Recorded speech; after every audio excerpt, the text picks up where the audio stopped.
Buenas noches, bienvenidos una vez más a No es un diván, hoy con una invitada que sus apellidos lo dicen todo. Ella es la documentalista Daniela Abad Lombana. Daniela Abad Lombana nació en Turín, Italia en 1986, donde vivió hasta el 98 cuando se fue a estudiar la secundaria en la ciudad de Verona. Esto los pasó entre Colombia e Italia, por lo que siempre estuvo cerca al país de su padre y sobre todo la ciudad de Medellín. Después de una estancia en Dublín, Irlanda, se instala en Medellín y decide estudiar medicina, inspirada por su abuelo Héctor Abad Gómez y motivada por su deseo de hacer algo por la gente, pero también debido a lo que según ella es hipocondríaca. Después de 2 años y luego de ver La ciencia de los sueños de Michel Gondry, decide que el cine es su vida. Así que se va a estudiar en la Escuela Superior de Cine y Audiovisuales, donde se gradúa como directora de cine. El cine ha sido una constante en su vida desde muy pequeña y fue iniciada en este arte gracias a su mamá Bárbara, quien le ponía películas, sobre todo de Hitchcock.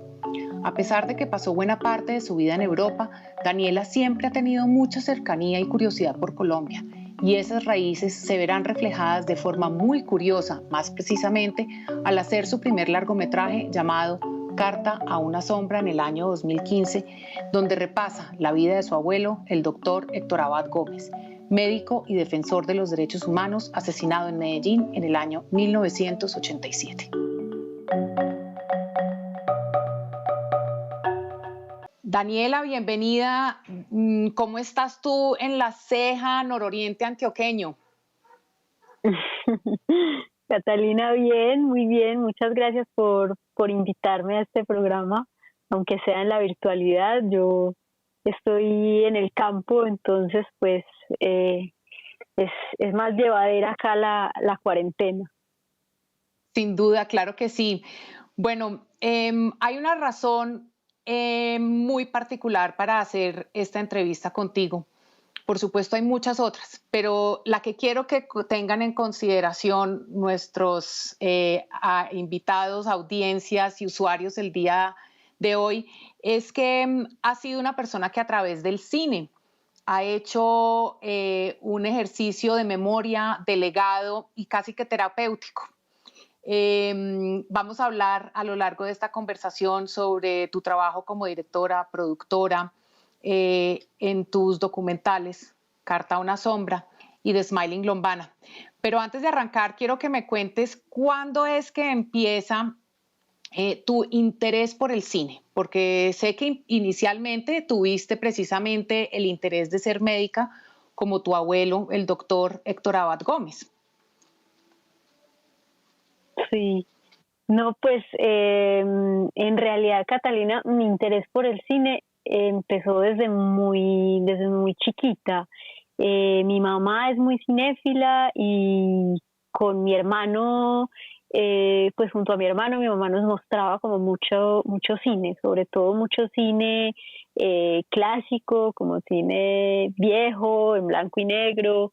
Veíamos Hitchcock, veíamos, no sé, Lo que el viento se llevó, Lawrence de Arabia, como esos grandes clásicos del cine. Y con ella, digamos que aparte de mirar cine, aprendí a hablar sobre cine, como a conversar sobre cine, como a pensar sobre cine. Con ella discutíamos mucho después de ver la película, digamos, conversábamos mucho qué nos había parecido, qué habíamos opinado, qué habíamos sentido, qué tal los actores, qué tal esto, qué tal lo otro.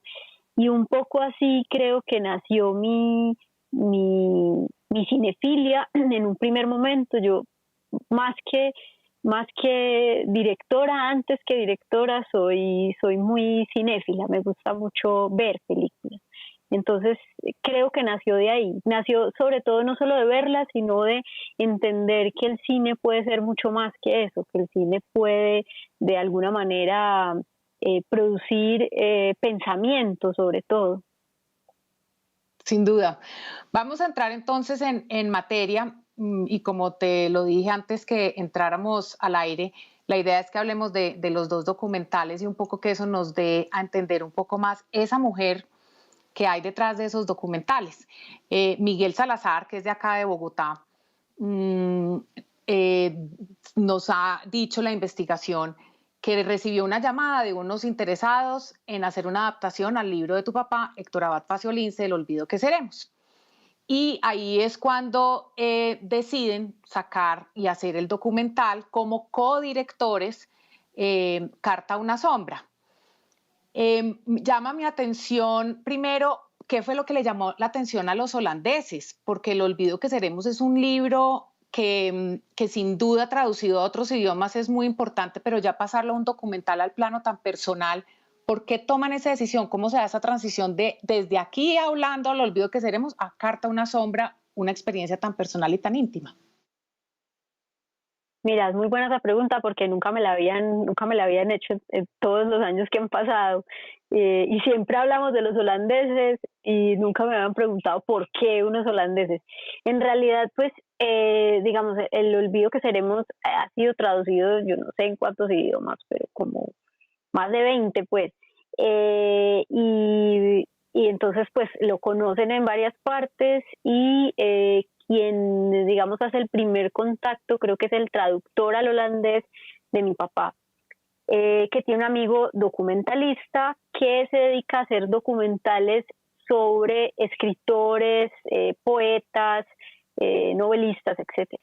Y entonces se interesa, digamos, en el documental desde ese punto de vista, más allá, digamos, de que la historia tenga, digamos, un trasfondo político de Colombia o tenga una persona que tuvo mucha importancia o que sigue teniendo importancia, digamos, en nuestra historia.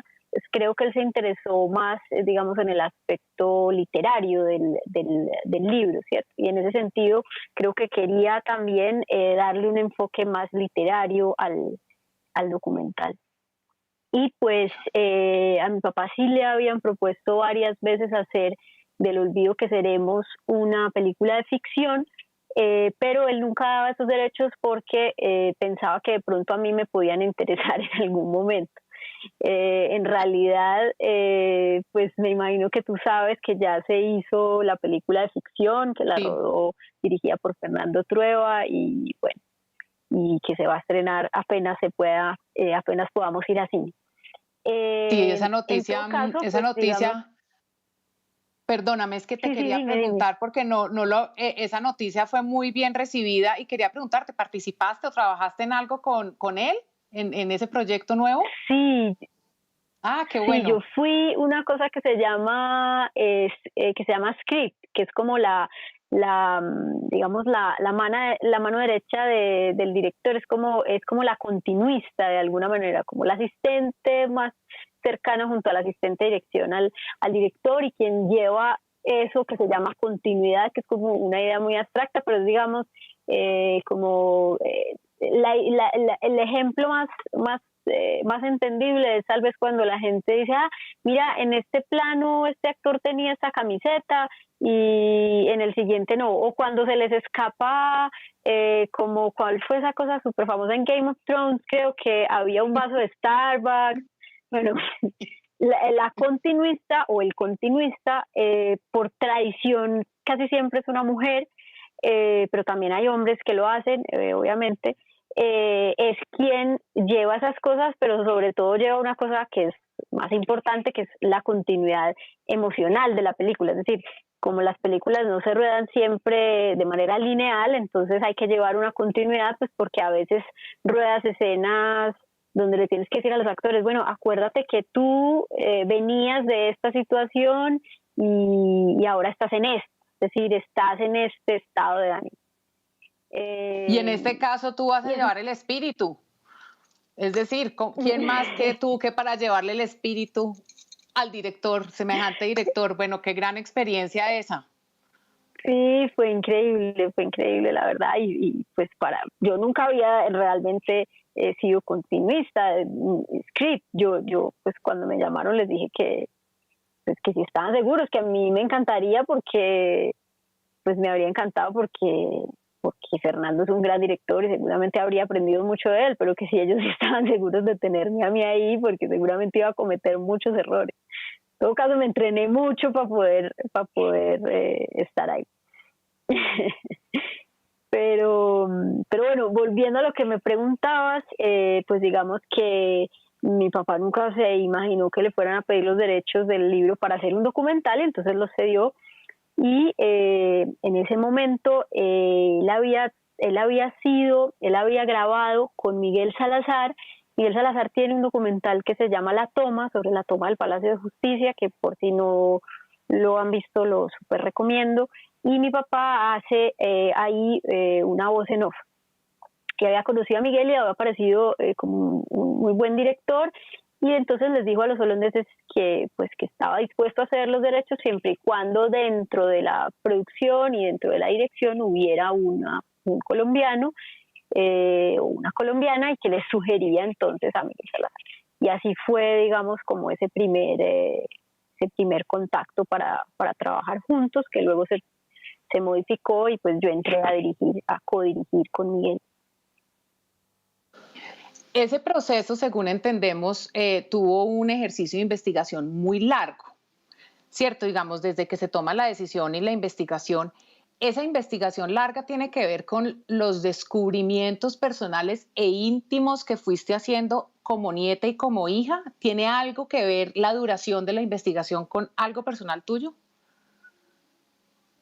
Yo creo que hacer una película siempre es muy, muy largo, por lo menos si uno la quiere hacer bien. El cine requiere como tiempo, porque requiere, digamos, como, eh, investigar, pensar y después también reposar la idea para ver si sí funciona. Digamos que es algo que se va construyendo lentamente. Entonces, en realidad, pues bueno, y hay otro aspecto también muy importante, que es que cuando uno no es conocido, pues no todo el mundo le pone la plata así, entonces se demora mucho más tiempo produciendo algo, en realidad. Yo en las 2 películas que tengo me he demorado 3 años. Entonces, pues por un lado está el dinero, por otro lado está el hecho de que sí, digamos, la investigación es muy importante, porque en el documental, como el documental en realidad en el momento en que uno está grabando es una hipótesis, es decir, tú no tienes cómo predecir, como en cambio si pasa en la ficción, qué es lo que va a suceder, cómo te van a contestar. Entonces hay como un ejercicio previo que hay que hacer, que es muy importante para que después la filmación salga bien. Y hay otra cosa que también pasa en el documental, y es que, digamos, en la ficción están muy establecidos los tiempos, es decir, hay un tiempo de investigación, hay un tiempo de preproducción o preparación, ¿cierto? Donde se hacen los ensayos, con los actores, donde se hacen los ensayos con el resto del equipo, después hay un momento de rodaje y después hay un momento de postproducción, donde se hace el montaje, el diseño sonoro, etcétera. En el documental no es tan así. El documental es más fluctuante en ese sentido. En el documental uno investiga y a veces graba esa investigación, y a veces esa investigación le sirve después para el montaje de la película, entonces eso hace parte también de la producción. Entonces también uno se demora más porque va grabando, investigando, editando, y todo se va juntando. Y además, como la historia está más o menos definida, pero uno no sabe muy bien qué es lo que va a suceder en la vida real, entonces el montaje de la película también normalmente se demora mucho más que el montaje de una película de ficción, porque tú terminas de armar efectivamente la historia en la sala de montaje. Entonces, por eso se tarda, digamos, la investigación. La investigación en el caso de Carta a una sombra, pues digamos que en realidad estaba bastante avanzada, en el sentido que nosotros teníamos el libro ya era la investigación, pero pues lo que había que hacer era seleccionar qué partes del libro iban a ir en la película. Había que, digamos, encontrar eso que en el libro se citaba. Y hubo un trabajo de investigación muy importante, que fue toda la investigación de ese archivo sonoro que sale en la película, que no sale en el libro, que es la voz de mi abuelo, y que son eso que él llama las cartas habladas. Y pues eso era un material de 100 horas de grabación. Entonces, digamos, eso es un trabajo de oír, transcribir, seleccionar, etcétera. A propósito que eso que dices del archivo sonoro y de las voces de tu papá, quisiera que viéramos 15 segunditos de algo que aparece en el tráiler de Carta a una sombra, en donde precisamente habla el doctor Héctor Abad Gómez. No me ha gustado nunca la violencia, yo soy médico, quiero la vida, quiero la salud y por lo tanto los derechos humanos que son a la libertad, a la justicia y a la paz. El doctor Héctor Abad Gómez habló de salud pública, incidió en política pública efectivamente para poder proponer mejoras en la salud, habló de la fiebre tifoidea, tu tía Sol Beatriz es médica. En estos momentos en los que estamos precisamente en medio de una pandemia, ¿qué crees que se hubiera conversado con tu abuelo Héctor Abad Gómez o qué conversas con tu tía sobre esta condición? Es decir, tú quisiste ser médica. ¿Esta situación les genera cuestionamientos asociados a lo social, así como lo hacía tu abuelo? Pues sabes que yo he pensado mucho en eso, pues he pensado mucho como en qué habría hecho él, qué habría dicho y en lo vigente que está de alguna manera todavía su forma de pensar, porque era una persona que desde los años 50 por lo menos o inclusive antes 40 le decía a la gente que se lavara las manos.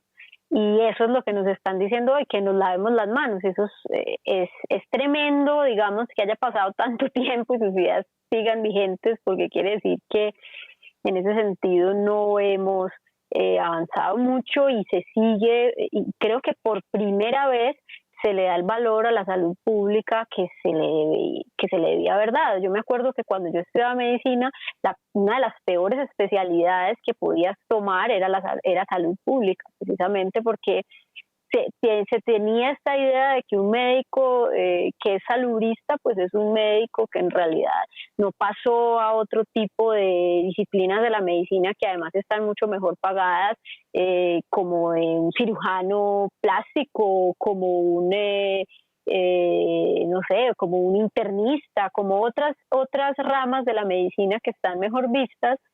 Y en cambio la salud pública está vista pues como una cosa digamos menor, cuando en realidad, como mi abuelo lo dice varias veces, la salud pública salva mucho más vidas que la salud, digamos, de quirófano, ¿cierto? Y en general esta idea, digamos, de prevenir las cosas,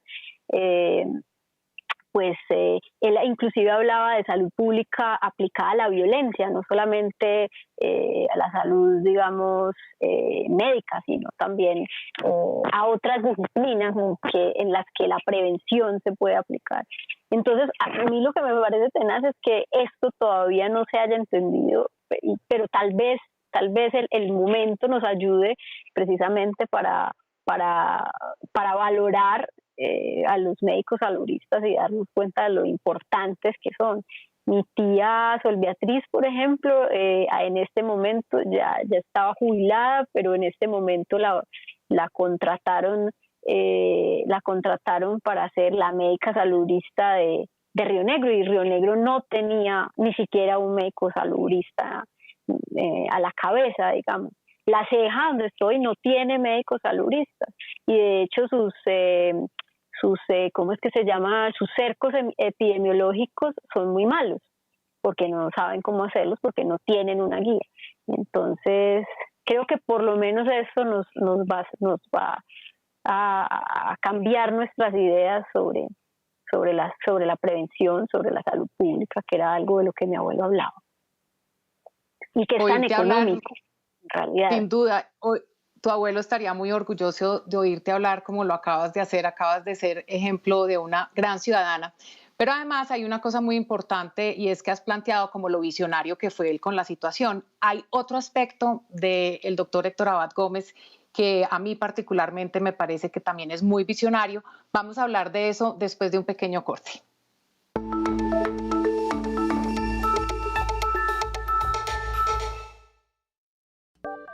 Yo me cuido, tú te cuidas y todos nos cuidamos. El tapabocas es una eficaz barrera que impide al COVID-19 propagarse. Si un portador asintomático del virus te habla sin tapabocas y tú tampoco lo llevas puesto, tienes un 90% de probabilidades de contagiarte. Cuando el mismo portador del coronavirus te habla y tú llevas tapabocas, tienes un 70% de posibilidades de contagiarte. Si el portador asintomático te habla con su tapabocas puesto y tú no lo usas, tienes un 5% de probabilidades de contagiarte. Y cuando el mismo portador del COVID-19 usa correctamente su tapabocas y tú también lo llevas bien puesto, tienes solamente 1.5% de posibilidades de contagiarte del COVID-19. ¿En qué porcentaje quisieras estar? Usa el tapabocas siempre. Yo me cuido, tú te cuidas y todos nos cuidamos. Me prometió amor eterno. Al poco tiempo me maltrataba y me obligaba a ofrecer servicios sexuales en internet. Por un buen dinero, compré a la que es mi esposa. Mi prima me prometió una mejor calidad de vida y buena educación para mi hijo. No dudé de sus intenciones por ser familia, pero un día lo encontré pidiendo plata en los semáforos. La trata de personas puede camuflarse en el rostro de quienes están a su alrededor. Denuncie. Línea Nacional 018-052-2020 y correos del Centro Operativo Antitrata de Personas del Ministerio del Interior. En Colombia, cero complicidad con la trata.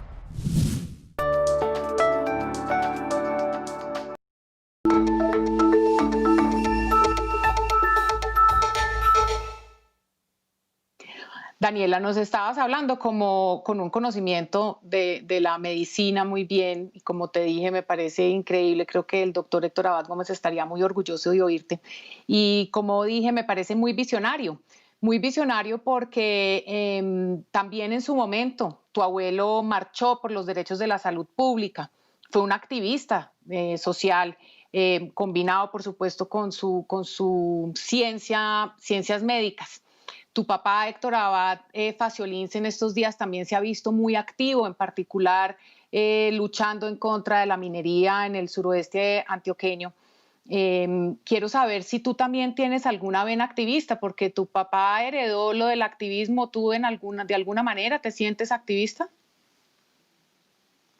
Pues yo creo que no, o sea, es decir, creo que hacer cine tiene cierta responsabilidad en ese sentido, pero la responsabilidad radica, digamos, en hacer buenas películas. Y hacer buenas películas para mí tiene mucho que ver con hacer películas que generen pensamiento. No solamente considerar el cine como algo que solo produce entretenimiento, sino algo que también produce pensamiento. Y de alguna manera el pensamiento es una forma de entretener. Es decir, cuando uno piensa algo nuevo, pues también se entretiene. Y sí, cuando uno descubre algo por primera vez, eso también es una forma de entretenimiento. Entonces creo que, digamos, la responsabilidad de un cineasta es sobre todo esa. Yo nunca sé hasta qué punto uno deba involucrarse en otro tipo de temáticas, digamos, que no sé hasta qué punto uno pueda conocer a fondo, hasta qué punto puede ser superficial la opinión sobre otros aspectos, porque muchas veces, digamos, confunden a los cineastas con los periodistas, y pues yo no soy periodista, hago películas, y eso es algo distinto. En ese sentido, digamos, el cine no tiene tanto la función de informar, sino precisamente de hacer pensar. Y para hacer pensar, pues el dogmatismo no es muy bueno, es decir, no es muy bueno ser en ese sentido. Es decir, es bueno, voy a decirlo de otra manera, es buena la contradicción, es bueno ver los dos lados de la situación, porque solo así podemos generar algún tipo de pensamiento. Si uno se estanca en una sola posición, eso no quiere decir no posicionarse, porque es decir, estar en el medio de la posición o plantear las dos posiciones también es una posición. Entonces, en ese sentido no me considero activista. Es más, mis amigos estarían furiosos donde yo donde yo dijera pues que soy activista, porque para muchos soy tibia en ese sentido. Pero a mí la tibieza no me parece, ahora la tibieza a todo el mundo le parece lo peor. Es decir, inclusive creo que tanto la derecha como la izquierda odia más al centro que al opuesto, ¿no? Y en cambio a mí me parece que es una posición desde la que se puede pensar, la posición que permite un pensamiento y que permite también una libertad. Cuando uno está demasiado posicionado hacia un lado y hacia otro, entonces está como casado con eso y no puede cambiar de opinión, no existe otra opinión, no existe la libertad de pensamiento. Entonces, en ese sentido, pues me considero, en ese sentido, digamos que por lo menos lucho porque exista una libertad de expresión, una libertad de pensamiento, y que mis películas generen eso, produzcan en la gente pensamiento, reflexión, nuevos argumentos. Muy importante, sin duda, tratar de aportar a una ciudadanía crítica siempre será el aporte más importante que podemos hacer desde nuestras diferentes orillas. A propósito del activismo de tu papá con lo de la minería en el suroeste antioqueño, que es una región que para quienes la conocemos, más que llevarla en la mirada, la llevamos en el corazón y en el alma. Tú tienes ese legado del suroeste antioqueño. ¿Sientes esa conexión como la mayoría de la familia Abad con la región? Pues en estos días estaba viendo una película de Herzog, que es su última película, que se llama, no recuerdo, pero es dedicada a Chatwin, el novelista que escribió muchos libros sobre viajes. Y en un capítulo del libro él habla de algo que él llama como paisajes del alma, que son como los paisajes, bueno, se entiende, el mismo término lo dice. Yo me quedé pensando como en cuáles serían esos paisajes que reflejan más algo interno que externo, y precisamente pensé en esas montañas, del suroeste, que con las que sí evidentemente siento como una responsabilidad. Por un lado, yo estoy totalmente contraria pues a la mina de Quebrada Honda.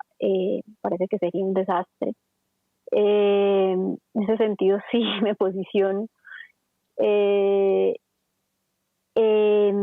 Entonces creo que sí existe, digamos, una relación cercana con ese paisaje, como esa idea de que el paisaje ha estado siempre ahí y ha sido como testigo de un montón de cosas, de un montón de hombres que pasan por ahí, como si un único hombre pasara por ahí y se fuera transformando. Sí, esos farallones sin duda siempre serán como una brújula para quienes conocemos la región y la hemos vivido, y es sin duda muy impresionante. Sí se siente la tradición del arriero allí, y para tu papá es muy importante.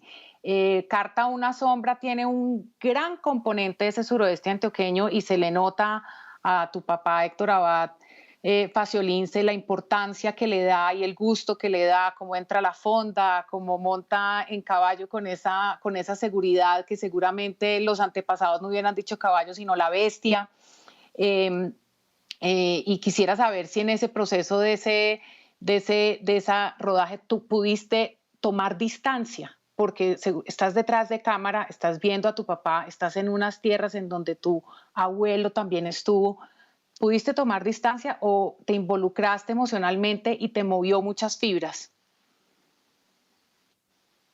Pues yo creo que, digamos, en ese sentido era muy importante que Miguel estuviera ahí, en el sentido que pues Miguel es un documentalista con mucha más experiencia que yo. además es historiador y además no hacía parte de la familia. Entonces, de alguna manera, la distancia no la ponía tanto yo, sino más bien Miguel. Yo creo que yo no puse distancia. Es más, creo que mi función era precisamente acortar la distancia y la de Miguel era generar distancia. Ok, bueno, yo quisiera que ya empezáramos a hablar de The Smiling Lombana, pero sin antes terminar y hacerte la primera pregunta, y es, ¿hasta qué punto hiciste conciencia de hacer una especie de terapia al hacer ese ejercicio de memoria y de homenaje que le haces a tu papá y que al mismo tiempo también se lo haces a tu abuelo y que al mismo tiempo se lo haces a tu papá? ¿Es un ejercicio consciente, terapéutico, familiar, constelaciones familiares, o no hay nada de eso? Pues no creo que haya nada como de terapéutico, en el sentido que yo voy donde el psicoanalista y allá soluciono mis cosas. El cine, evidentemente, pues es otro tipo de terapia, si lo quieres ver de esa manera, pero para mí es más una forma de descubrir algo, de pensar algo que nunca había, en lo que nunca había pensado de alguna manera. Digamos que yo normalmente hago las películas como para intentar contestar como a una pregunta. Y normalmente esa pregunta nunca tiene una respuesta, porque no tiene una única respuesta. La respuesta es la película misma.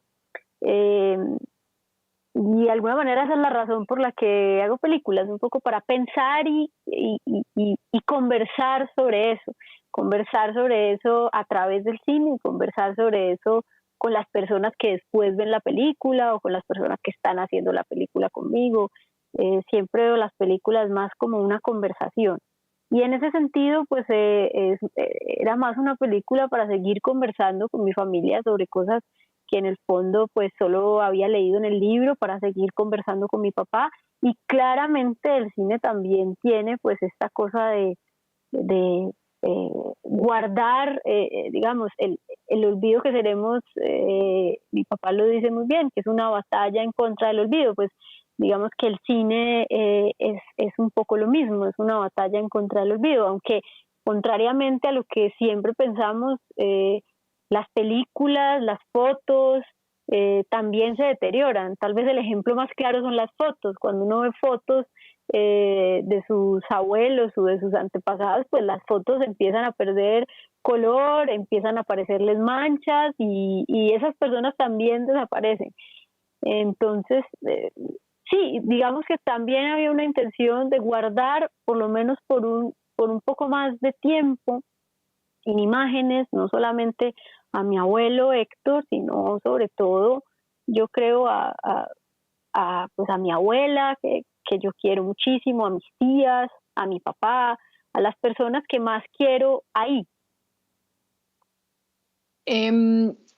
Eres muy visual. Cuando hablas, se te ve lo visual que eres.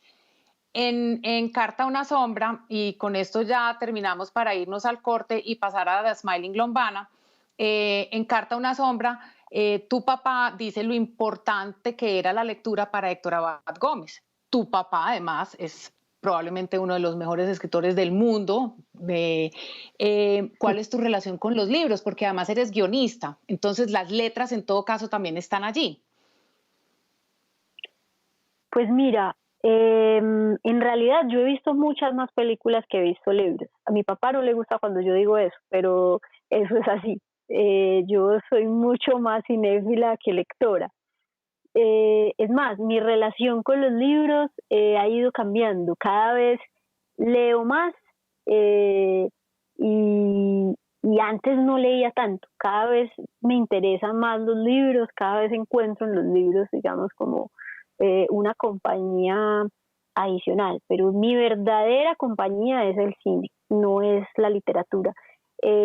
Claro que la literatura ha sido muy importante para mí, en el sentido que pues es importante para mi papá, y entonces la he oído mucho a través de mi papá. Mi papá siempre nos leía cuando éramos chiquitos, mi mamá también. Y, por ejemplo, mi papá recita todo el tiempo poemas de memoria. Entonces yo también me los he aprendido como una forma de recordar cosas importantes, como una especie de mantra que uno recita en algunos momentos para recordar algunas cosas. Eso sí que le va a dar gustar a tu papá oírlo, porque también lo dice él en el documental, ¿no? Él recita en el documental también. Él recita en el documental, y por eso, él recita ese poema que ahora no me acuerdo cómo se llama, que empieza pues en el alto de otra mina, creo que es de León de Greiff. Eso, gracias. Y ese poema, por ejemplo, mi papá nos lo recitaba mucho, yo me lo aprendí también, y mi hermano se lo aprendió, y es una manera de recordar ese territorio como un territorio pues que ahora se ve pues como el territorio donde los ricos de Medellín tienen sus fincas, pero en realidad es más un territorio de campesinos, de gente que viene del campo, de gente que abrió caminos, de arrieros, de gente que montaba en mula y a punta de machete fue abriendo los caminos que después conectaron a la región. Entonces, para mí ese poema es más eso, como ese recuerdo de que en realidad venimos del campo. Y es así la historia de los Abad, en efecto, arrieros. Vamos a dejar acá, vamos a ir a un pequeño corte para seguir con la familia Lombana.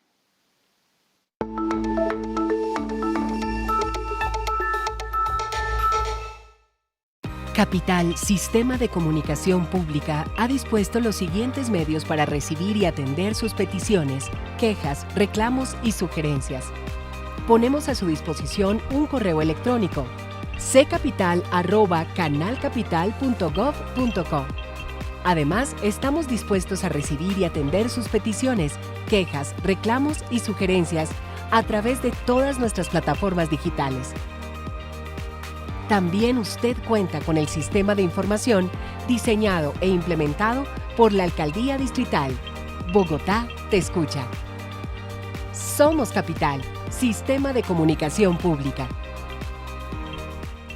¿Cómo vamos a hacer para recuperar esos cuerpos que hay debajo del agua? También son seres humanos, también tienen una familia, una esposa, unos hijos, una madre, unos familiares que quieren darles cristiana sepultura. Sí, estamos en pie de lucha y tenemos que luchar, no solamente por los vivos, sino porque los muertos tienen mucho que decir, porque nosotros necesitamos una justicia, una reparación, una verdad y garantías de no repetición. Nosotros los arhuacos tenemos muy pocas personas desaparecidas, pero en el territorio donde delinquieron, un territorio sagrado, quizás mucha gente que no es indígena la enterraron, la asesinaron. La principal víctima es el territorio que vivimos.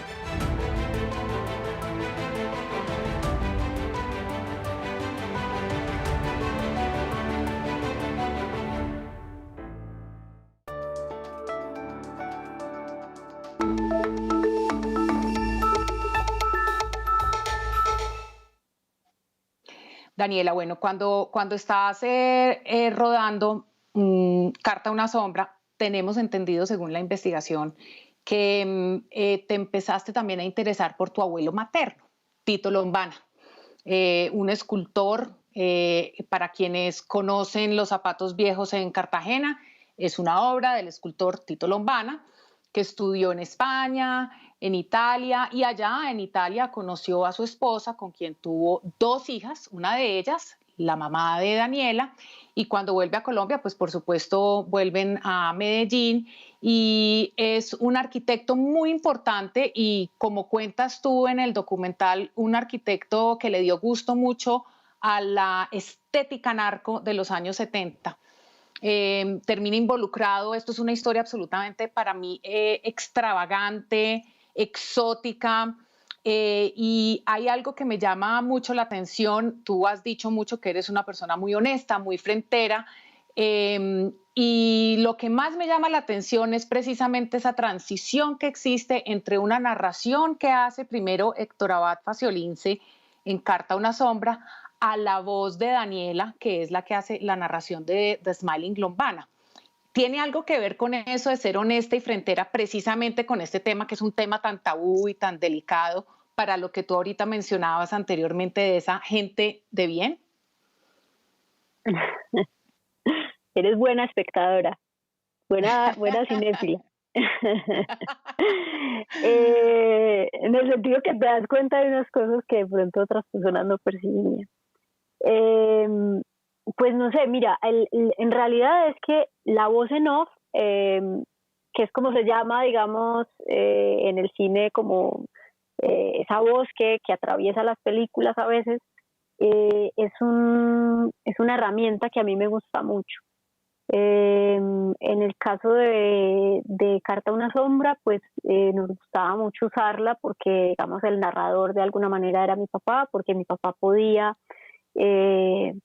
leer algunos fragmentos del libro que estaban dichos de una forma mucho más poética de como normalmente uno habla, y podía, digamos, la voz en off tiene una cualidad, y es que por un lado puede ser, digamos, emotiva, por otro lado puede hacer que uno cuente rápidamente, condense rápidamente en una voz algo que tiene que contar, y por otro lado puede también reflexionar, es decir, reaccionar a esas imágenes que están ahí. Entonces, la voz en off a mí me gusta, además porque con respecto a lo que me preguntabas, eso tiene relación con lo que me preguntabas sobre la literatura. Yo creo que la voz en off tiene cierta relación con lo literario, que creo que también se conecta con el cine. Entonces, en primer lugar, es una herramienta que me gusta usar. Pero en realidad, pues el hecho de que apareciera mi voz en The Smiling Lombana tiene más que ver con el hecho de que mi familia no quería aparecer en la película, no quería hablar, y que entonces pues Miguel, que en este caso es el productor de la película y no el director, pero sí estuvo acompañándome desde la producción, me dijo, bueno, entonces pues si nadie quiere hablar, pues ¿cómo vas a contar esa película? Porque pues ningún amigo de Tito quiere aparecer, tu abuela no quiere aparecer, tu mamá no quiere aparecer, tu tía es la única que quiere aparecer, pero pues no es suficiente, entonces pues ¿cómo lo vas a hacer? Vas a tener que hablar tú.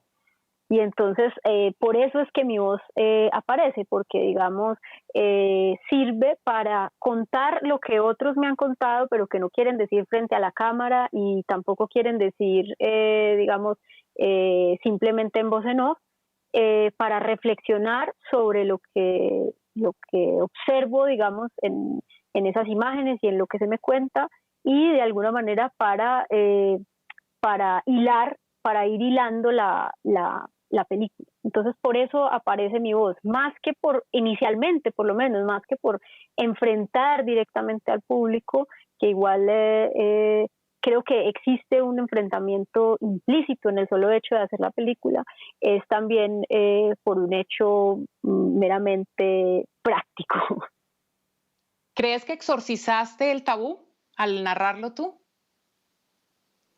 El tabú en torno a la idea de que tu abuelo era pues para mí, digamos, yo lo digo y creo que hay algo plantea tu papá en Carta a una sombra, y es como lo conservadores que son los paisas y que tu abuelo era muy liberal, pero yo también entiendo, digamos, muy liberales, pero mira precisamente cómo se enfrenta Tito Lombana de nuevo a ese hecho tan conservador que es esa cultura paisa. Entonces, ¿crees tú que al narrarlo tú también es como de frente, bueno, ya, superemos esto, es un personaje excéntrico, es un personaje fascinante, es un personaje, pues, que está allí? Entonces, ¿crees que sí logras romper ese tabú de alguna manera? Pues a mí lo que me interesaba, digamos, en la historia era, por un lado, mostrar, porque acabamos de hacer Carta a una sombra, que en una misma familia pueden existir los dos lados, y digamos que en estos días leía, no me acuerdo, o alguien me lo dijo, que la culpa es algo que no siente quien comete, digamos, el pecado, entre comillas, llamémoslo así, sino que más bien heredan los familiares de esa persona. Y entonces, de alguna forma, pues quería hablar de algo que mi familia nunca se había hablado, no porque yo tuviera temor de que se me señalara por algo, sino más bien porque me parecía que era la oportunidad, que si yo hablaba, de pronto otros podían empezar a hablar de eso y podían tal vez reflexionar conmigo y darse cuenta que lo más importante de esos tabúes es precisamente romperlos para poder encontrar qué hay debajo y qué podemos aprender, digamos, de ahí. Y precisamente creo que es revelando esos tabúes que es posible, digamos, pensar más allá y de alguna manera no repetir ciertas cosas o intentar pensar por qué llegamos hasta ese punto como sociedad. Para mí, digamos, la historia de Smiling Lombana, más que una historia familiar, era la posibilidad, a través de una historia familiar, mostrar una historia más grande de un país o de una sociedad, o inclusive de un pensamiento que creo que es aún mayor, que no se reduce solamente al colombiano, que es un pensamiento de alguna manera dominado por las cosas. Sí, pues vamos a ver un poco, creo yo, que justamente lo que acabas de decir era algo que quería que viéramos juntas, y es por qué tu abuelo llega a eso, y es como él se sentía estando en Colombia. Vamos un momentico a ver 5 segundos de este pedazo de Smiling Lombana. Cuando se alejó el barco que lo llevó a España, él despreció su propio país. Él le gustaba sentirse distinto. Una persona enigmática. Un grande seductore, un Don Giovanni. Mira qué particular que precisamente es eso, como no quiero estar acá, no me gusta mi país, y bueno, creo que muchos hoy en día muchas veces tenemos ese sentimiento ante un país tan con unas condiciones sociales, económicas, con unas estructuras de poder tan difíciles. Y por supuesto, siempre hemos vivido en un país, en una relación eterna con el narcotráfico. Creo que es, sin temor a equivocarme, una problemática histórica, así como lo es la corrupción. Y tú arrancas el documental diciendo que no entiendes por qué hubo problema con las decisiones que él tomó. Aún hoy en día, a pesar de esto que estamos diciendo, que es una problemática histórica, ¿todavía sientes eso? ¿Que no entiendes por qué hubo problema con esas decisiones? ¿Es un tema de respeto con él? No, claro que yo entiendo por qué hubo problemas con esas decisiones. Digamos que yo empiezo el documental diciendo eso simplemente para generar un poco de misterio alrededor de qué era lo que había sucedido y después, digamos, construir la historia. ¿Cómo? Caí en la trampa.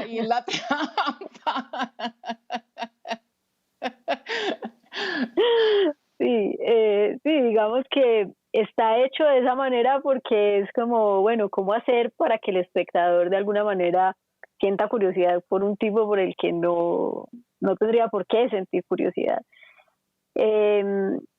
Pero no, claro que entiendo a mi abuela, entiendo a mi mamá, entiendo a mi tía, claro que sí. Lo que no entiendo es por qué, o sí lo entiendo, digamos, lo que planteo es que es el momento tal vez de poderlo conversar, de poderlo exponer, de que otros puedan decir, mira, yo tengo una historia similar, ¿qué fue lo que nos pasó? ¿Qué nos hizo llegar hasta este punto, qué hizo que Tito se volviera esto. Y por otro lado también darnos cuenta, porque siempre hemos relacionado el narcotráfico como con los grandes nombres de la mafia, cuando en realidad, digamos, el narcotráfico es algo que está mucho más inculcado en lo que somos, en la manera en la que pensamos, en la manera en la que nos vestimos, en la manera en la que decoramos nuestras casas, en el hecho de que tengamos camionetas gigantes polarizadas. Pues para mí, digamos, ahí está todo ese pensamiento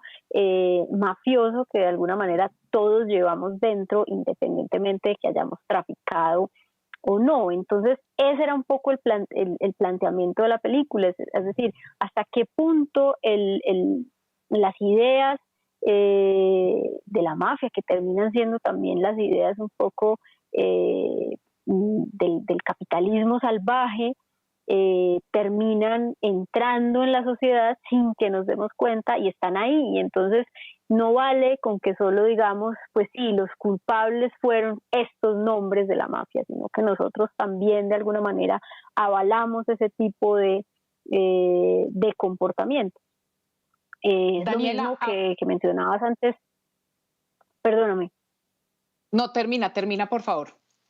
No, que es lo mismo que mencionabas antes con respecto a la corrupción. Claro, los corruptos son los que están allá, pero todos de alguna manera hacemos parte de ese círculo vicioso y no nos damos cuenta, no paramos y decimos, bueno, no, todos nos consideramos solamente víctimas de esa situación, pero no nos damos cuenta que en algunos puntos podemos llegar a ser inclusive de alguna forma culpables de esa situación.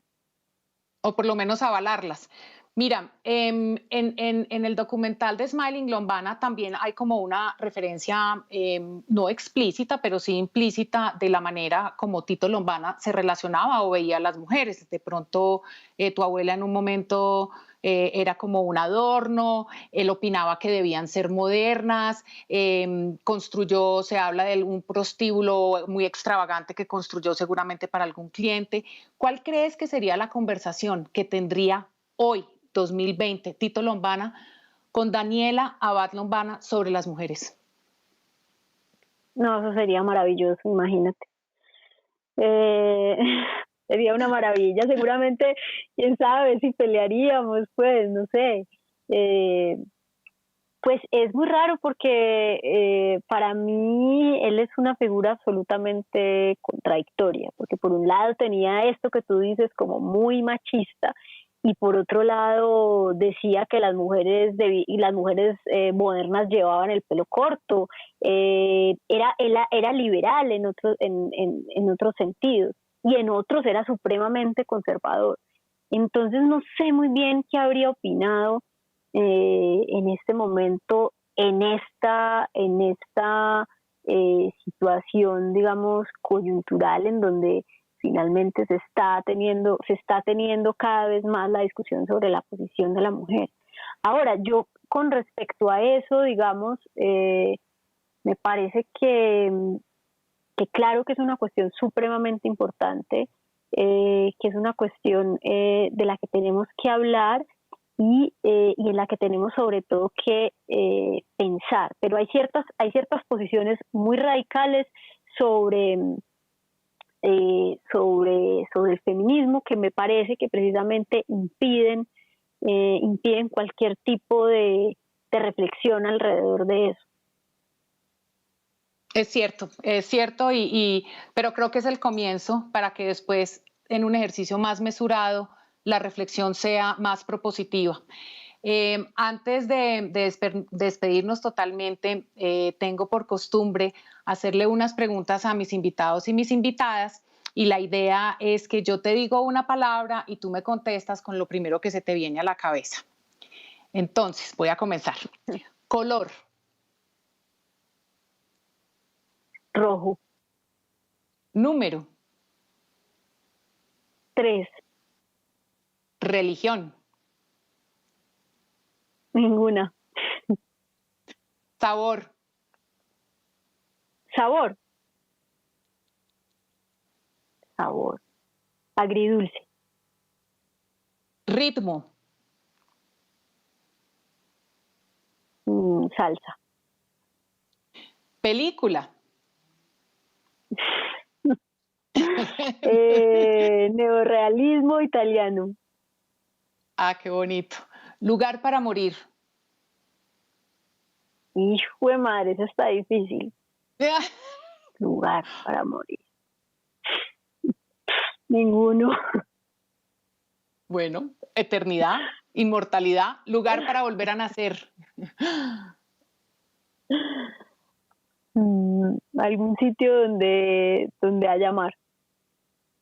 Muy bien. Daniela Abad Lombana, le haces honor a tus abuelos. Muchas, muchas gracias por haber estado con nosotros. Cineasta, documentalista, seguramente una historia profesional por delante que estaremos muy pendientes por saber de ella. Una historia personal enriquecedora, inteligente. Muchas gracias por acompañarnos en No es un diván. Yo soy Catalina Ceballos. Nos vemos en 8 días.